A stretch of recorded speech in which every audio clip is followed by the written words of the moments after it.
Lord. परमेश्वर आप सबको बहुत आयत से आशीष दे।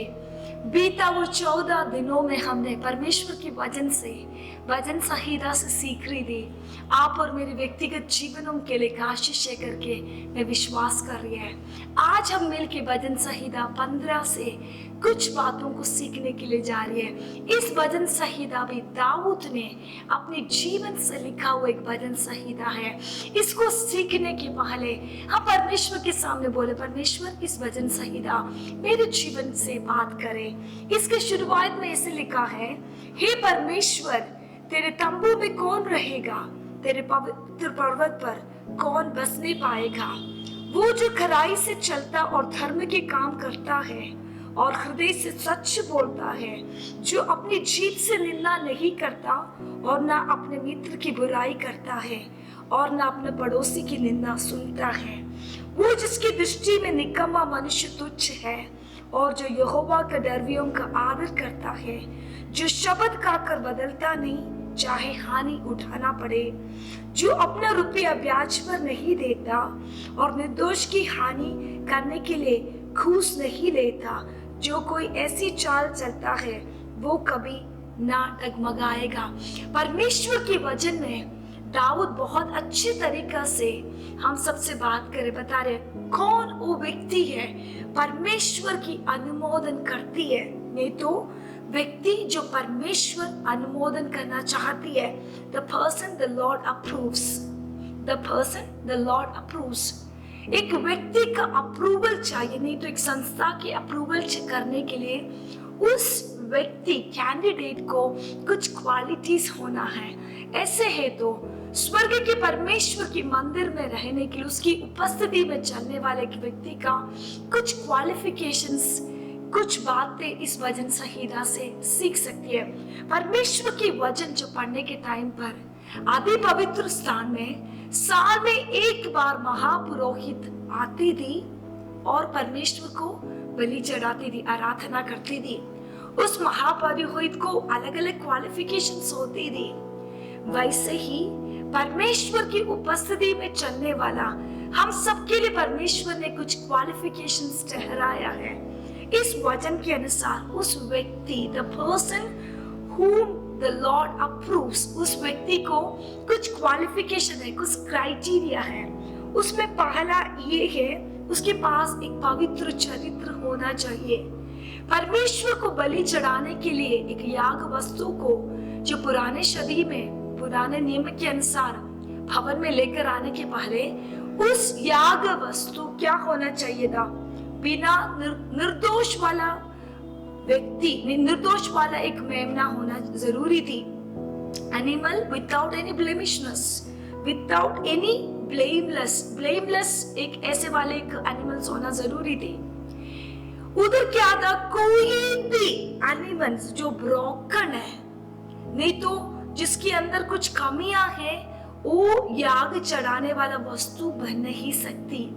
वैसे है तो परमेश्वर के कानून के अनुसार उसके तंबू में रहने वाला एक व्यक्ति का क्वालिफिकेशन पहला है, उसका एक पवित्र चरित्र होना चाहिए था, उसको एक होली कैरेक्टर होना है। आज हमारे व्यक्तिगत जीवनों को थोड़ा सा फर्क के देखिए, क्या हमारे कैरेक्टर क्या है। संडे से लेकर अगले संडे तक थ्रू आउट द वीक क्या परमेश्वर के साथ चलने वाले जीवन शैली हमारे पास है। परमेश्वर हमारे जीवन को दूर से और नजदीक से, हमारे सोचों को, विचारों को जानने वाला व्यक्ति है। ऐसे है तो सेकंड क्वालिफिकेशन, एक व्यक्ति परमेश्वर का अप्रूवल, उसके मंदिर में रहने के लिए अप्रूवल वाला व्यक्ति का दूसरे क्वालिटी था उसका स्पीच, उसका बोलने का तरीका पवित्र होना था। कैसे परमेश्वर बोल रहे हैं, कैसे परमेश्वर के वचन में बोल रहे हैं, he will be speaking the truth with the heart। सच्चाई क्या बोलेंगे, खराई से चलेगा और सच्चाई को बोलने वाला व्यक्ति होना है। वो व्यक्ति कभी भी किसी का निंदा नहीं करेगा, वो व्यक्ति कभी भी किसी का चुगली नहीं करेगा। परमेश्वर के वचन में ऐसे उसको पढ़ने के टाइम पर हमको सिखाती है, don't say truth with harshness. कभी कभी हम किसी को करेक्ट करने के टाइम पर बहुत हार्श तरीका से करेक्ट करती है, लेकिन परमेश्वर की वचन क्या बोलती है? Don't say any truth with harshness. लेकिन परमेश्वर चाहते प्यार से हमारे जीवों को परमेश्वर ने मिठास के साथ इस्तेमाल करने के लिए हमको बता रही है। हम किसी को पीठ पीछे बात करने वाला लोग ना बनाए, हम किसी का गॉसिप करने वाला लोग ना बने। नॉर्मल तरीका से व्यक्तिगत जीवन में, हमारे डेली रूटीन में थोड़ा सा हमको फर्क के देखे। कितना बार, कितना समय किसी का निंदा करने के लिए, किसी का चुगली करने के लिए शैतान हमको टेम्प्ट करती है करने के लिए। लेकिन आज एक निर्णय ले, खुदा क्वालिफाई करने वाला, अप्रूव करने वाला व्यक्ति का दूसरा क्वालिफिकेशन है उसका एक होली स्पीच होगा, उसका भाषण पवित्र तरीका से होगा। जब इसका तीसरा वचन 14 वचन पढ़ने के टाइम पर हम पढ़ सकते उस व्यक्ति का कंडक्ट, नहीं तो आचरण बहुत सही होगा। कंडक्ट क्या होती है? हम किसी सबके साथ जब रहने के समय पर हमारा व्यवहार, हमारे आचरण, हमारा चाल चलन कैसे, क्या हम किसी के प्रति क्रोध रखने वाला व्यक्ति है? क्या किसी को नीचे गिराने की कोशिश में चलने वाला व्यक्ति है? क्या हम सब जन को इक्वली ट्रीट कर सकते? परमेश्वर की वचन में लिखा है वो जिसकी दृष्टि में निकम्मा मनुष्य तुच्छ है और जो यहोवा के डरवियों का आदर करता है। परमेश्वर के लोगों को आदर करने वाला एक जीवन शैली, हमारे पास एक पवित्र मूल्य, वैल्यूज होने दो।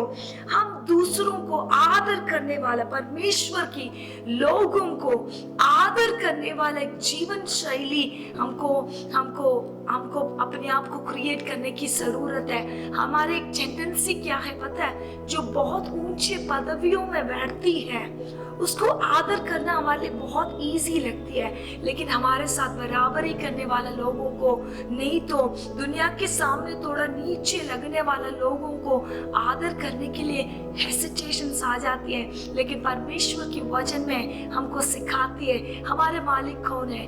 नीचे से नीचे सबको बराबरी में देखा वो एक परमेश्वर है जिसने कोड़ियों को भी छुआ, जो बीमारियों को भी छुआ, जिसको छूने के लिए लोग पीछे हटती थी उसको भी छुआ वो एक परमेश्वर हमारे साथ है। क्या हमारा मूल्य, नहीं तो हमारा कंडक्ट, नहीं तो हमारा वैल्यूज किधर है? क्या हमारे पास एक व्यक्तित्व है जो इंटीग्रिटी के साथ चलती है? हम बनाने वाले प्रोमिसेस को, वायदों को रखने में अब सक्षम रहती है?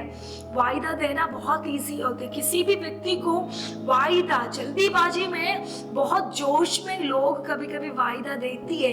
क्या हम हमने बोला वो शब्दों को रखने वाला लोग हैं? खास करके जब आजकल देखने के समय पर शादी एक वजह है, बहुत सारे डाइवर्सेस इसलिए हो रही है, दिया हुआ शब्द को रखने के लिए लोग भूल जाती है। परमेश्वर की हजूरी में जब शादी करने के टाइम पर ऐसे वादा करती है, दुख में, सुख में, मुसीबत में, तंगी में, नंगापन में, अमीरी में, गरीबी में, अलग अलग ओथ्स को लेने के बाद, पवित्र शादी के बंधन में बांधने के बाद, कुछ समय के बाद क्या करती है? लोग बनाए हुए रिश्तों को तोड़ने का कोशिश करते हैं। लेकिन परमेश्वर आज इस समय इस वचन से हमको सिखा रहे हैं, क्या हम ऐसे एक व्यक्ति है, हमने किया वो वाचाओं को पूरा करने वाला व्यक्ति है। लास्टली एक और क्वालिफिकेशन है, जो अपना रुपया ब्याज पर नहीं देता और निर्दोष का हानि करने के लिए घूस नहीं लेता। जो कोई ऐसा चाल चलता है वो कभी ना डगमगाएगा। परमेश्वर क्या बोल रहे हैं? हमारे पास पैसों की प्रति, धन का उपयोग करने के लिए जानने वाला एक व्यक्ति परमेश्वर की भवन में रहने के लिए अप्रूवल मिलेगा। देखो, धन को सही सलामत चलाना परमेश्वर ने बुद्धि दिया है। एक दिन में अमीर होने के चक्कर में अपने पैसा को ब्याज में देना, निर्दोष को लूटना, इस सब परमेश्वर की कानून के अगेंस्ट में है। ब्राइबरी लेना, किसी से रिश्वत लेना, इस सब परमेश्वर की कानून व्यवस्था के अनुसार गरीब से ज्यादा लूटना, इस सब चीज परमेश्वर का वचन के अनुसार गलत है। आज इस समय परमेश्वर के वचन को सीखने के टाइम पर मैंने शुरू में बताया, जो व्यक्ति को परमेश्वर ने अप्रूवल करना है, व्यक्ति परमेश्वर अनुमोदन करते, वो व्यक्ति के पास एक पवित्र चरित्र होगा, उसकी भाषण पवित्र होगा, उसकी चाल चलन पवित्र होगा, उसकी आचरण नहीं तो उसका कंडक्ट पवित्र होगा, उस व्यक्ति के पास पवित्र मूल्य होगा, उस व्यक्ति इंटेग्रिटी के साथ चलेगा, उस व्यक्ति को पैसा हैंडल करना भी आएगा। क्यों ना हम अपनी आंखों को बंद करें, सुना वो वचन के सामने, परमेश्वर को बोले इस कोई भी एरिया में हमने डिस्क्वालिफाइड नहीं होना। खुदा से बोले परमेश्वर मुझे आपकी ग्रेस की जरूरत है। पिता परमेश्वर, हम आपकी हजूरी में आ रहे खुदा, जैसे आपकी वचन से दाऊद ने हमको सिखाया, एक व्यक्ति जो परमेश्वर की भवन में रहने का क्वालिफाइड होने वाले व्यक्ति के जीवन में एक पवित्र चरित्र है, उसकी भाषण पवित्र होगा, उसकी मूल्य पवित्र होगा, उसका आचरण पवित्र होगा, वो इंटेग्रिटी में चलेगा, उसको धन की उपयोग करने के लिए अच्छे तरीके से आएगा होगा। परमेश्वर इस कैटेगरीज को कभी कभी भूल जाते पिता, कभी कभी हम फिसल जाते आपकी स्टैंडर्ड से, लेकिन मुझे सुनने वाले एक एक जन को आपकी ग्रेस के साथ भर दे, ताकि हम आपके वचन के अनुसार चलने वाला लोग बन सके। आदर आपका है परमेश्वर, महिमा और सम्मान भी आपका है। ये प्रार्थना मानते हैं प्रभु यीशु मसीह के नाम से, आमीन। Amen. God bless you.